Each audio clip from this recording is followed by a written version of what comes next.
Herbie Goes Bananas is the Disney film from 1980. This is directed by Vincent McEveety and it's written by Don Tait and it stars Cloris Leachman, Charles Martin Smith, John Vernon, Stephen W. Burns, Elyssa Davalos, Joaquin Garay III and Harvey Korman.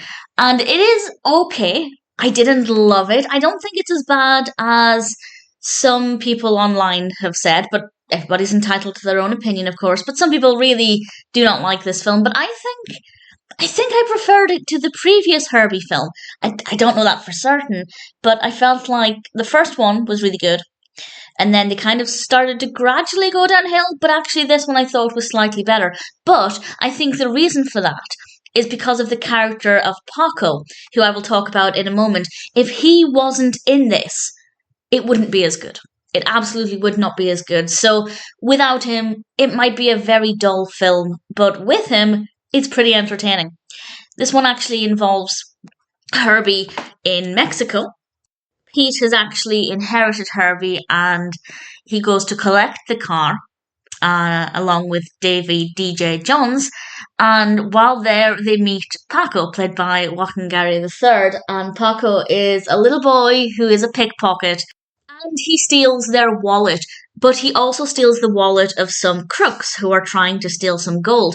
And Paco ends up spending time with Pete and Herbie, and that's how Herbie becomes embroiled in the activities of these villains, the crooks. And I don't want to say too much more than that about the narrative, but to be honest, there's not too much else to it. There's a lot of chasing after characters, running away from characters, hiding from characters. That's pretty much the bulk of the narrative. There is a bit more substance to it than that, but not a tremendous amount. It isn't the most interesting narrative. It isn't the most well developed. So with people saying they don't like it, I can completely understand that in terms of being a story. It's not very good at all. But the character of Paco is so brilliant. I really loved this character. I thought he was charming and cheeky and fun and fascinating and really, really brilliant. And whenever he was on screen, I was actually kind of interested in it.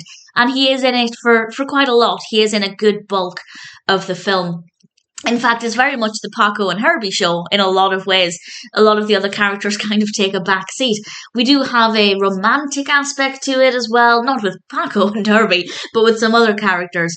And that part of it was fine. I feel like they put that in there to try and give another layer to the narrative, but it wasn't quite enough to make it interesting.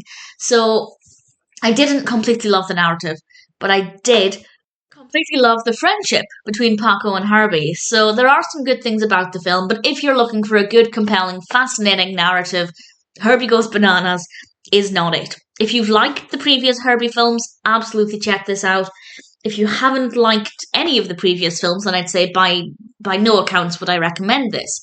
But if you're kind of on the fence, not really sure, give it a go. You might like it. At the very least, you might like Paco and his relationship with Herbie.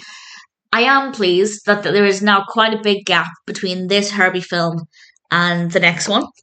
I am watching Disney's feature films chronologically, all of the ones that I haven't seen, and I'm looking forward to the next Herbie film because there is quite a big gap between them, and I'm keen to see what things they do differently.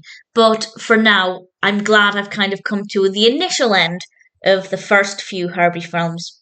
Herbie Goes Bananas isn't amazing. Paco is brilliant. If it appeals to you, I'd say check it out. But if you're not that bothered, you're probably not missing out on very much at all.